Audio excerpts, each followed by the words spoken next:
So I don't think we need a long introduction here. Kasia already mentioned that addressing the challenges of AMR, the global challenges of AMR, demands strong coordinating actions, not only in the space of the research and innovation, but also in the policy areas to create solutions and drive measurable impact. And in order to do so, we need cross-functional collaborations as well as collaborations across the borders for delivering sustainable and scalable impact. And this brings to the theme of the discussion of this panel. We have a distinguished panel who would share their insights and perspectives when it comes to the challenges, the barriers, the existing barriers, definitely some successful practices for effective cooperation and collaborations when it comes to global health context. So without further ado, I just welcome the panel and request the panel to introduce themselves. We can start with Henning. Thank you very much. Yeah, it works, right? Yeah. Thank you very much. I'm Henning Gädeke. I sit here with two hats, so to say. I'm first of all work for the German Federal Ministry of Research, Technology and Space. Doesn't it work? No. This way it's better. I cannot hear myself. So, and I sit here also as chair of the governing board of the Global Health EDCTP3 joint undertaking, which is a very long name. The EDCTP3 joint undertaking is another partnership funded by the European Union and member states since more than 20 years now, so a little bit longer than the One Health AMR partnership.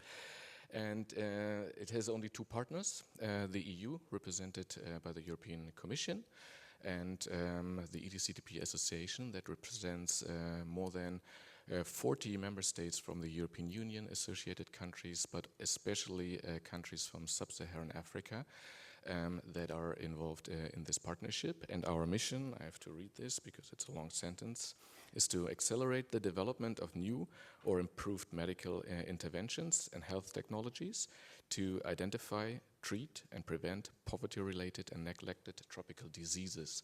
We started with neglected diseases, and since 2021, when we were set up as a so-called joint undertaking, we also tackle AMR as one of the issues in the partnership. With this, so good afternoon, everyone. My name is Charu Kaushic. I am the scientific director for one of the 13 institutes at Canadian Institute of Health Research. So I am here representing Canadian Institutes of Health Research as one of the partners for the new partnership.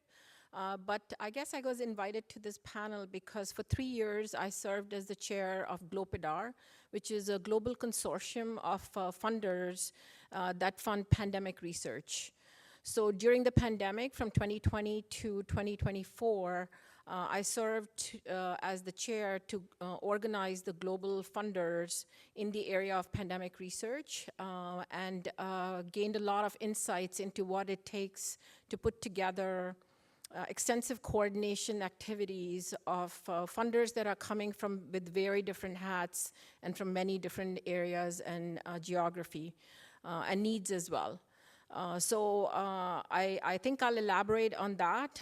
My job at CIHR is to provide scientific leadership and strategic insight into where we can invest within the area of infection and immunity. And just to add that I'm also an HIV researcher. So I'm a professor in medicine at McMaster University. So I also have some global health perspectives from my personal research in HIV as well. Thank you very much. I'm Hatim Sati. And since 2016, I've been with the WHO with various capacities in the AMR program, starting as a technical officer at the Latin American and the Caribbean office in Washington, D.C. And since 2020, I have joined the WHO HQ as a technical officer leading a priority setting for R&D and public health. My background, I'm a physician by background. I'm a public health physician. And our work focuses mostly in, of course, building capacity, providing norms, standards, and tools, and try to guide investments in public health and R&D for the prevention and control of antimicrobial resistance. I'm currently in a short hiatus, as I mentioned earlier, but we'll be back to the WHO on the 6th of October, where I'll be also working from this point on, in addition to my portfolio, on access, equitable access to antimicrobial medicines. Good afternoon. My name is Louise Norton-Smith, and I'm Director of External Affairs at CARB-X. And we are delighted to be, I think, the only, at the moment, US-based partner in the OHAMR partnership. So as you can hear, I'm not American. I'm from the UK, and I joined CARB-X last December, having been in the UK government for 12 years. So CARB-X is, for those of you who don't know, it's, whilst we're hosted at Boston University in Massachusetts, it's actually a multilateral or multinational non-profit partnership. So we have 6 governments and 3 global health philanthropic organizations who fund us, hopefully soon to be 10 funders. And together they set the strategic direction of the organization, which ultimately funds and supports, through non-financial support, product developers who have innovative vaccines, therapeutics, and diagnostics against antibacterial threats. So it's only antibacterial, sorry, Hatim. But we have, over the last 10 years, funded over 120 projects now to advance through the pipeline. So my background is not scientific. I'm a social scientist with a development and a bit of public health thrown in. So I bring a slightly different perspective to the party. Thank you. Good afternoon. My name is Helle Krarup, and I'm the Director of Operations in ICARS. And ICARS stands for the International Center for AMR Solutions. For the past 5.5 years, I've been heading the build-up of this new organization, the organizational development. And this was an initiative that was taken by the Danish government with a view to partner with low and middle income country governments and research institutions to develop and test AMR solutions which are tailored to their realities. That is, that they are context specific, and we also aim for them to be cost effective. So our aim is really to bridge the science, policy and practice interface by bringing together LMIC ministries and researchers, as well as clinicians, practitioners and farmers. We work across the One Health spectrum to test and develop AMR solutions which are based then on national priorities. And this is really important for us. We go into a co-development process with the countries. So basically we don't do calls, but we work based on expressions of interest from the countries, and then work together based on that to co-develop the project. And then we provide both the funding and the technical support, both during co-development and implementation of the research project. So basically what we would like to do is to do research that will lead to change on the ground. We use the term intervention and implementation research. In terms of the prevention and control of infections, the use of antimicrobials, and the mitigation of AMR in all One Health sectors. So it can also be biosecurity, use of vaccines in the farming sector. Thank you all for being part of the panel today. Maybe I can just start with you, Henning. Given your role as the chair of the Joint Undertaking Partnership EDCTP3, can you share with us some of your experiences when how to align effectively the common goals and the visions, the shared visions that we have? You mentioned about AMR being in the portfolio also of EDCTP3. Can you share some of your experiences from your the partnership? Yes, thank you. Oh, you can hear me? Because it sounds, yeah. Better. Yes, we are a big group big group of member states when it comes to defining shared goals, but first of all, I would say it's very important the work that is done by the WHO, because sometimes we were joking about WHO is a little bit dysfunctional, but the guidelines that the WHO gives, starting with a list of neglected tropical diseases, because we have a strong focus on neglected tropical diseases. And if you look in the Strategic Research Innovation Agenda, you see that we go by this neglected tropical diseases. We cannot tackle all of them, so we have to do priorities within the priorities. But of course, just like the One Health AMR partnership that works with the WHO list for bacterials and fungi, we do the same as well.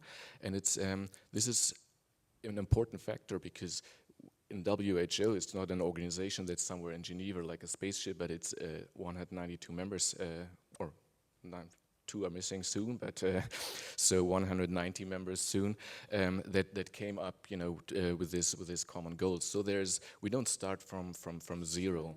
And then when it comes to alignment, to go a little bit more into the details, then when it comes to calls, we have a strong involvement. First of all, it's a lot about trust that was built within the past 20 years, which is very important, and it shows that you need a long time to set up these kind of partnerships, especially with partners with very different backgrounds, and also within Europe we have different perspectives, and then of course we have the language barriers within Africa with the Lusophone, Francophone and Anglophone countries, but we work together for a long time, and we do have partners from Sub-Saharan Africa, from the European Commission, from Europe involved in the governing board that then finally decides, for example, on the work program. But we do get a lot of input while this work program is drafted. First of all, from our members, so all members do have a say. We do every year 2 very long discussions in the General Assembly where we discuss the calls that we have for the following year. Then we have a stakeholders group, of course, where both perspectives, also from EU and Sub-Saharan Africa, involved, and we do have a scientific committee where we also have scientists from actually all over the world. So I think this is a very important factor. And then I would say it's not only the WHO, but finding common goals and finding common strategies is a lot easier when you have the political background. And I think when it comes to the One Health AMR partnership, this partnership starts with a lot of political pushing, because we mentioned the UN declaration last year, but we have G7, G20, and in the ministry I'm also involved in these processes. AMR is every year on the agenda of G7 and G20. This is not true for many other fields, so we are quite privileged there. And then we have the pandemic treaty that was agreed on, not adopted, not ratified yet, but agreed on in May. And AMR is explicitly mentioned, and One Health is explicitly mentioned. So there's a lot to start from. So there's a lot of push in the political engagement there. So that's good to hear. That's encouraging to hear for this audience, probably. Yeah. But since you touched upon WHO, maybe I can just jump on to Hatim. During your presentation, you mentioned, you just touched a little bit on the equity in decision making, and also equitable access to diagnostics, medicines, and preventatives. So could you share or reflect on how, during your experience or in your experience as the technical expert in WHO, what has been the broader role of global coordination and collaboration while tackling AMR? Well, thank you very much. First, you mentioned many words that I like. Common ground, trust. These are key words for partnership, I think.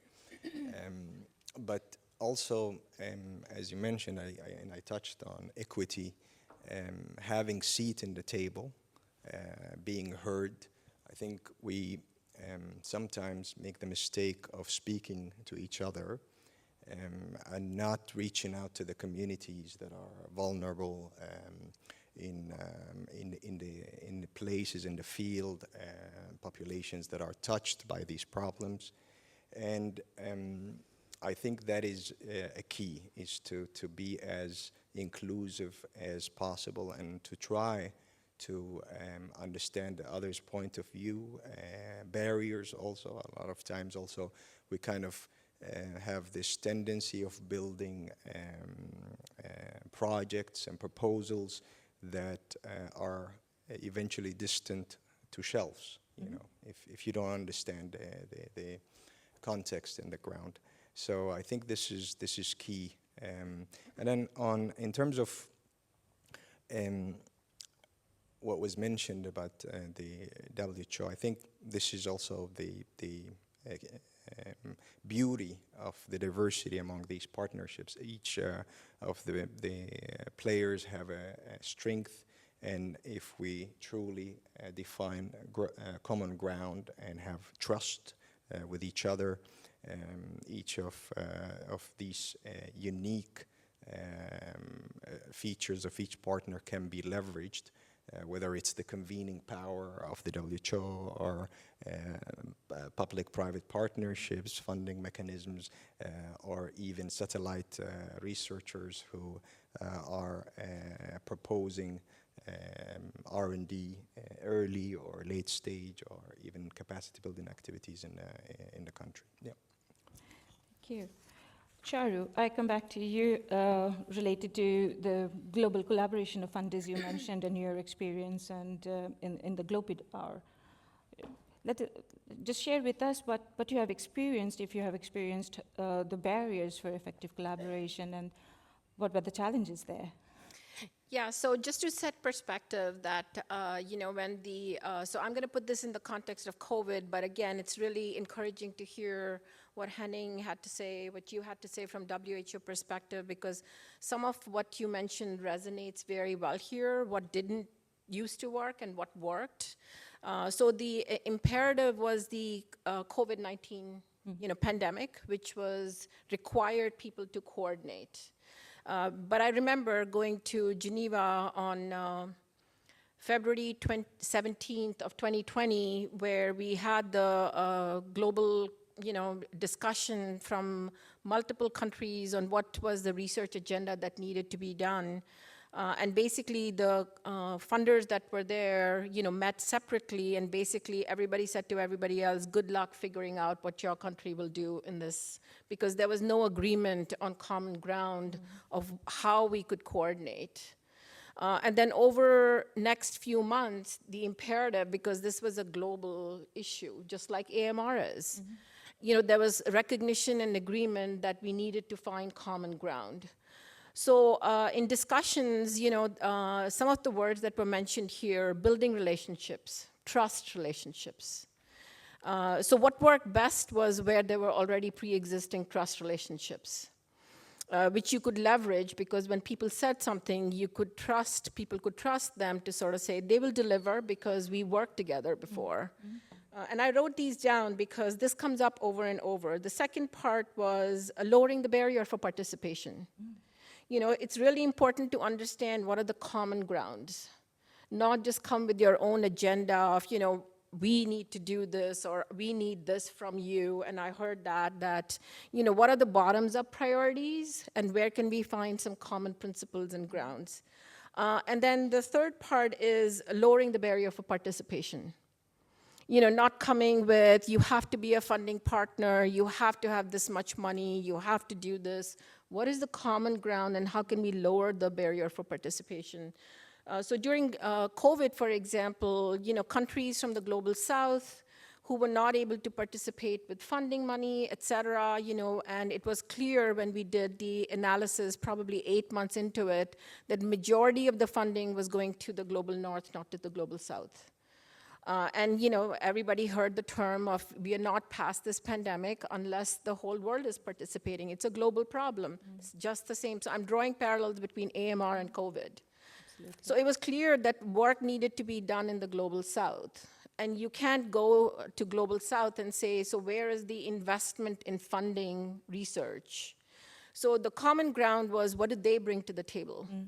And finding that to sort of say, and yes, we have funding and partnerships here. What is your priorities and where would you like to invest money?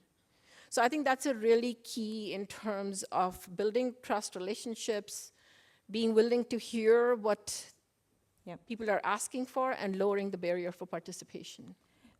Taking into the context or the perspectives from the different countries in the Global South into consideration when we are building this partnership. Absolutely. Right, So from the that's why even yesterday when we were talking about stakeholders, I was reminding ourselves that again, because this is a European partnership, I was very encouraged to hear, the representatives from the Commission talk about global partnerships, because again, AMR is it's a wicked problem that needs global participation. So this may be a European partnership. Countries like Canada and Japan and Korea might join it, but we are not done until we have places which are underrepresented, where we saw the numbers today, majority of the people who are being affected are really in the LMIC.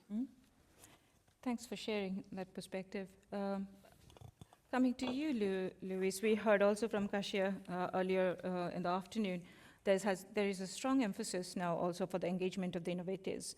And you, from CARB-X, being in this innovation space, how easy actually it is to identify and engage with the potential collaborators, not only government, academia, but also the private sector.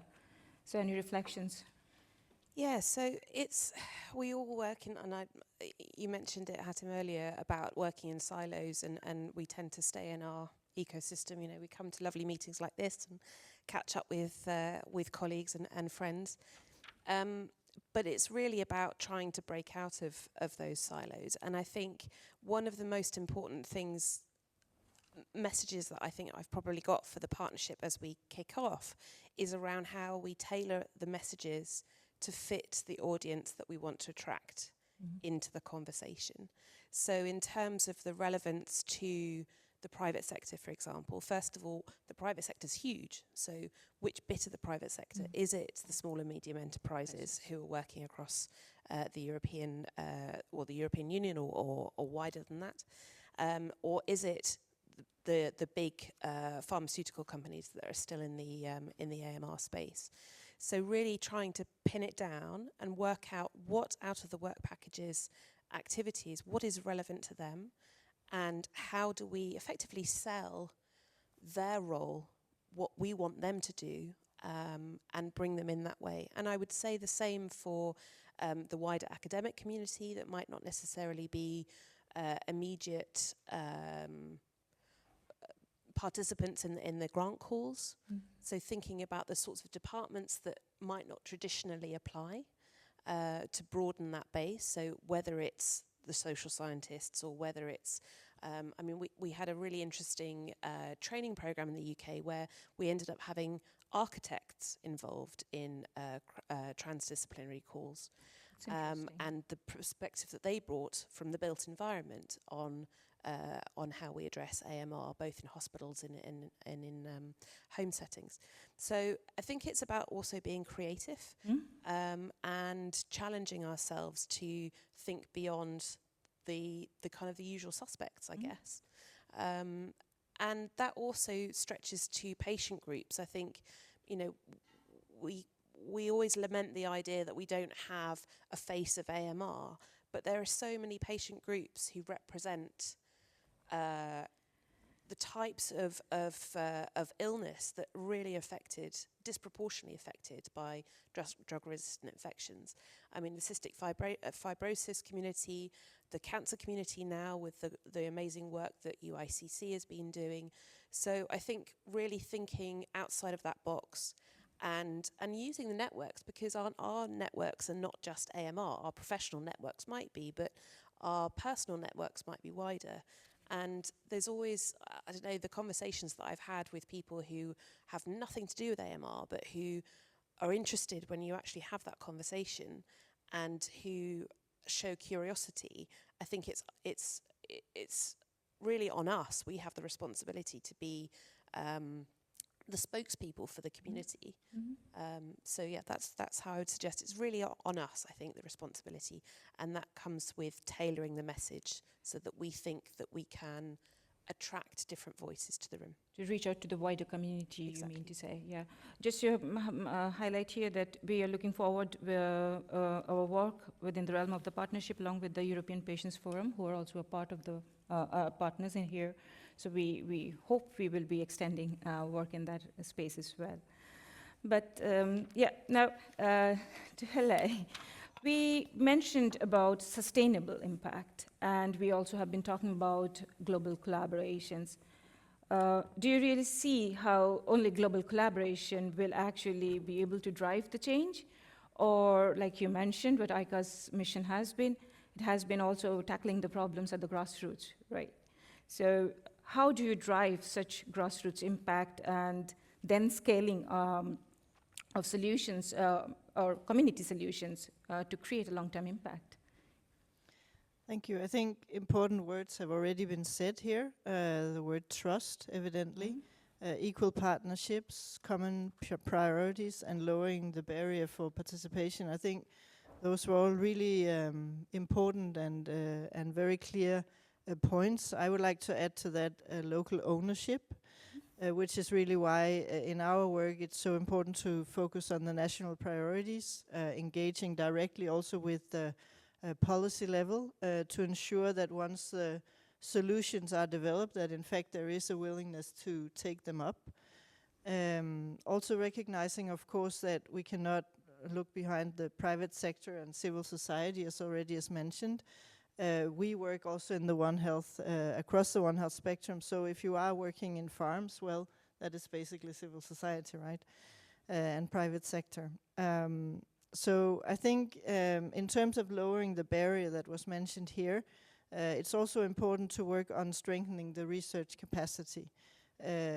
We need to not only come with some funding, but there's also sometimes a need for the technical support to the local research teams, and that's also to really create this lasting impact.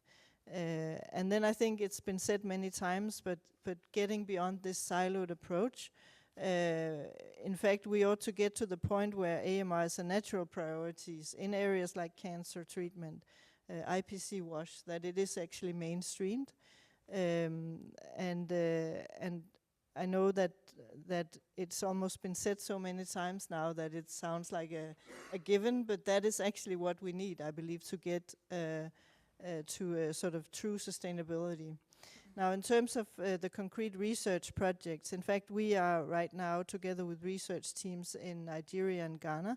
This is funded by Wellcome, in the process of developing a comprehensive sustainable impact resource guide. So really trying to look at what are the barriers and enablers that you can look at from day one, because I think that's actually the important point here, that sort of sustainability and uptake cannot be an add-on once the project is sort of moving towards finalization. This is something you need to think about from day one. And of course, once this resource is ready, it will be open for everybody to use. And we will also, of course, bring that experience into this partnership. So from ICARS side, I think our hope for this partnership is really that also when thinking about maybe some of the experiences from the JPIMR, which everything here is building on, that we can move a little bit further towards the actual uptake of the solutions and sort of a little bit further towards the implementation phase. Yeah, Shahida presented that we will be having a strong focus also on the implementation aspects within the realms of the partnership. I mentioned about that we will not be only talking about the challenges and the barriers, but we'll also like to highlight some of the successful practices. So to each of you, could you please share any personal experience in the scope of the work or the experience that you have over the last decade probably, or a case where global collaboration actually led to a tangible outcome? I mean, to say what made that collaboration successful, or what lessons did it leave with you? Henning. Well, I must say my favorite part of the General Assemblies of EDCTP is when Michael Makanga, our executive director, presents the success stories. So this is really, it's a lot of work that comes additionally to my normal work, but this is really when you see what's the outcome. A lot of these successes, of course, were started long before I started working with EDCTP 4 years ago. And but I looked at the website before, and there's, for example, the first ever malaria vaccines were funded by EDCTP. Not only by EDCTP, you all know that in the field of global health we have a lot of funders, but some of the clinical trials were funded by EDCTP. The first oral treatment of an acute form of sleeping sickness, and the third would be the first pediatric formulation for treating multiple episodes of malaria. So these are really results where you see a concrete outcome, where there was a discussion where should we give the money, and the money was funded to given to these clinical trials, and these are really outcomes that make a concrete difference. And one third of the projects actually that EDCTP is funding since 2021 has also not only focus, but has also AMR involved. So I think it's 33 out of 110 projects. So I'm really looking forward to seeing the results of this then in one of the following General Assemblies within the next years. So Keep us posted. Charu. That's really encouraging to hear. I guess I'll give an example of what, and I'm really glad that you brought up the local priorities, because when Glopidar was struggling to figure out how to be inclusive of the global south, 12,000 of the grants that we mapped, actually 9,800 were in the global north. Less than 3,000, and if you divide it by money, it was even less. So it was clear that we needed to bring people on board, but we had no trusting relationships. There was no previous mechanism to work with them. So it was really puzzling on how to go about doing that. And the breakthrough came because when we were holding meetings, and WHO was part of that, we would hold situational updates on COVID every 2 weeks. And we had over 110 countries that would join that call. And we had outreach from South Korea to say that we are really worried, when things were getting a little bit under control, that the next outbreak will happen in this area, in this region of the world, and we have no coalition here to do any kind of surveillance or any work that can be done here. We'd like to work with Glopidar to actually put together a regional network. So that was really amazing, because we knew that we had to make that kind of breakthrough. So we worked very closely with South Korea and other partners that they had put together. They needed the Glopidar consortium to really have that outreach, but they wanted to have their own self-determined priorities. So they brought the partners in the region together, had a couple of series of meetings to understand what the regional priorities were. And then we basically replicated that exact mechanism in Africa. So we put out solicited and said, who would like to have a regional node in the African subcontinent, to be able to do this kind of work and coordinate globally. And it was an open invitation, and South Africa put up their hand. And they basically ended up bringing their networks and their meetings together to sort of say, what are the priorities for the African continent in this area?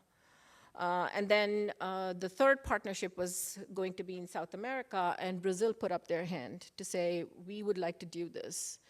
They were waiting for their political climate to be more, forgiving in terms of the work that they wanted to do that. So that actually worked out really well, where there were, and the regional priorities were different.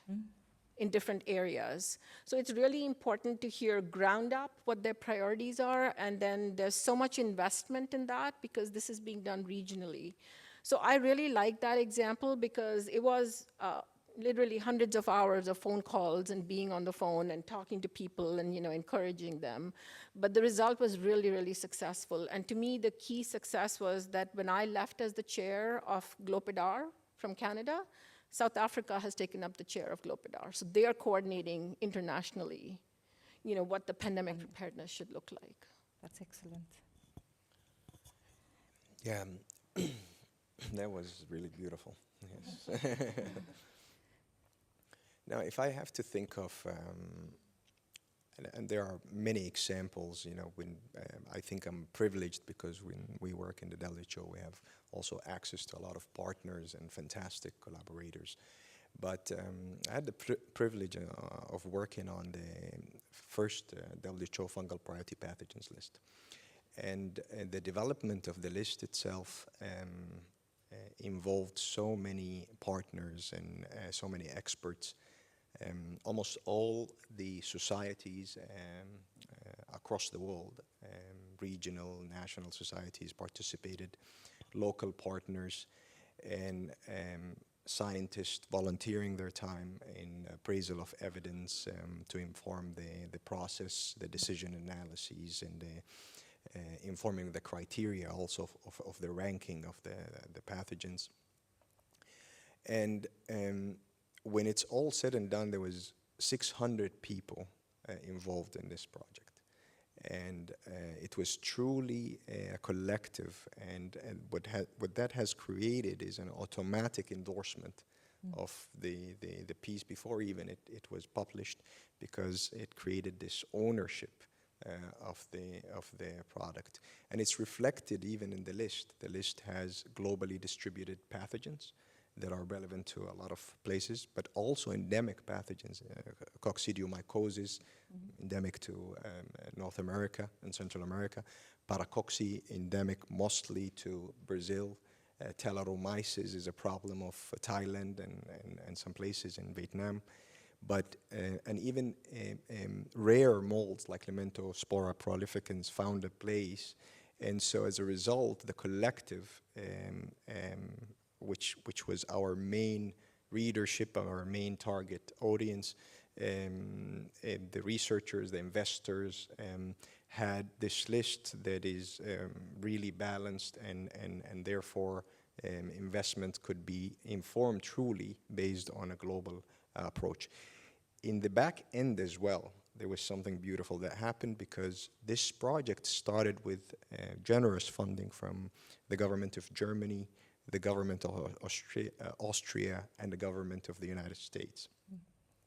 But halfway through, due to funding restrictions, etc., the examination process was interrupted. And of course, our dear colleagues in HERA, EU, generously jumped in and picked up where the rest left off. And this is why this list is now the build-up or the framework, the blueprint, and update of the list is possible. So this is one example I could think of here. Needless to mention, the priority pathogen lists are also guiding tool for us throughout the JPMR days, and as well as for the One Health AMR partnership. Louise, please. Yeah, thank you. So I think the kind of key for me is a policy decision that I made in my old job that's now affecting me in my new job. And that's where we made the decision, and in fact, Shahida was involved in that decision as well. She makes good decisions, generally. When the Global AMR Innovation Fund decided that we would invest development funding into CARB-X, which had been set up, albeit with a global health angle with the Wellcome Trust, but also to be very traditional in its approach, I think it's fair to say. It wasn't part of the global health community. And so we had to make the case that we thought it was important that aid funding should be put into this drug development project, multi-million-dollar drug development project, so that we could have an influence on the products that were coming through and tailoring them to the sorts of patients who are disproportionately affected by AMR, who don't typically live in countries that are the first port of call for pharmaceutical companies. And so that decision in and of itself was quite a brave one, I think, on behalf of the UK government to take that. And it then led to a real coalition working together to figure out how we could then take this machinery and try and alter it so that it could serve dual markets. It could serve the traditional big pharma market, and it could serve the needs of LMIC countries. And of course, within that, you don't have one single voice. You have all sorts of different markets within LMIC settings. So I think having a coalition, including the pharmaceutical companies and the representatives, as well as non-profit organisations like Access to Medicine Foundation, along with GARD-P, We, and I think there are several others as well, we came together and we wrote the first ever stewardship and access plan for product developers in early stage innovation. And this is often an area of science where, you know, you've got small and medium enterprises. Sometimes they're spin-offs of universities. Sometimes they are maybe little units of big pharma companies that have been sold off or spun out. And often there are only very few people in those groups, and they don't necessarily have a global health background. They might be incredibly clever scientists. They're doing their science in their corner. They're not necessarily thinking about what if their product was ever successful, and to go through all of those barriers, what would happen if it does reach the market, if they manage to get registered, get approved, and then be in a position to be sold and used. So I think actually trying to get a coalition of the willing effectively to think about how do we take these product developers with us who don't necessarily have the skills, not for want of trying, but it's just not in their bucket, and work together so that we can create an infrastructure around them so that if and when that product is successful, it's in a really good place to be picked up by another global funder, for example. So I think, again, it comes back to what I was saying previously, a coalition that isn't necessarily a natural fit, but coming together to work on a common problem means that now we have an infrastructure around CARB-X that isn't just for patients in Brussels or in Boston or in London. It will be ultimately for patients in Bangalore or in I don't know, wherever really, any other parts of the world. all sorts of places, and there are markets there, and I think that's where again with Gamma, if we brought in Chai, I know we've got Chai colleagues in the room to help broker that. They were an honest broker where they could say, look, this is how you can create markets. You might not necessarily think that they're traditional for you, but the need is there and there will be a willingness to pay. It's about trying to come at it from both angles. How much is the economic benefit? How much is the willingness to pay? And then how much can we get those products down to fit that need? So you've created a great support system through the entire stages. Exactly. To bring the product into market. Helle. Yes, thank you. So ICARS is still a fairly sort of new invention. So in that sense, we're only starting to see the first results coming out now. So in terms of sort of personal impact story, I would say that sort of having been part of that journey over the past 5 years and getting to the point where actually we have more than 50 projects in more than 25 countries now, is in itself has been sort of a pretty wild journey. But just to mention some of the initial results that we are seeing coming out, what I want to say is actually that behavior change is possible. And I think that's actually really important to state because while hearing and talking about these issues, sometimes you almost sort of lose faith that it's actually possible. So just mentioning 2 concrete examples, a project we have done in Georgia on surgical antibiotic prophylaxis on adherence to guidelines has actually had really positive results, and at the end has ended up informing national policies. So adherence to guidelines has actually been taken up in their national action plan.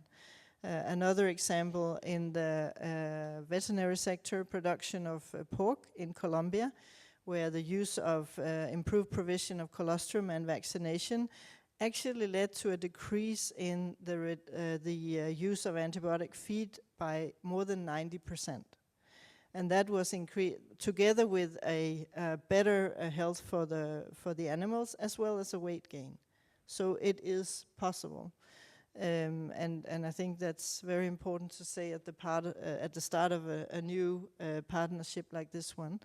And then one final thing, I think, working with low and middle income countries, one of the really encouraging things to see is when we bring together the researchers that we are supporting in our projects. So we did this just before the summer in all of our African projects, and seeing how much they appreciate coming together with people who share their passion, and maybe sometimes they sit a bit alone at home, but to see how much that can then also sort of build them up. And all of these collaborations that are starting across countries, and really sharing learnings, experiences, and so on. I think that was also one of the most encouraging things to see. So I really think that there is a lot to build on, and that's important to remember at the start of this new initiative, I think. Surely. Thanks for sharing all your insights. I'm looking at Anders. I don't know if we will have the time to take any questions from the audience or not, or maybe one burning. That's a good question. We find ourselves at the same point as for the previous. If we have two short or one long question, I think we have to fit it in because just to honor the panel. So I don't know if there's anyone who have something on your mind. Then the moment is yours. Before we go into the final remarks of this amazing kickoff. The silence. Yeah.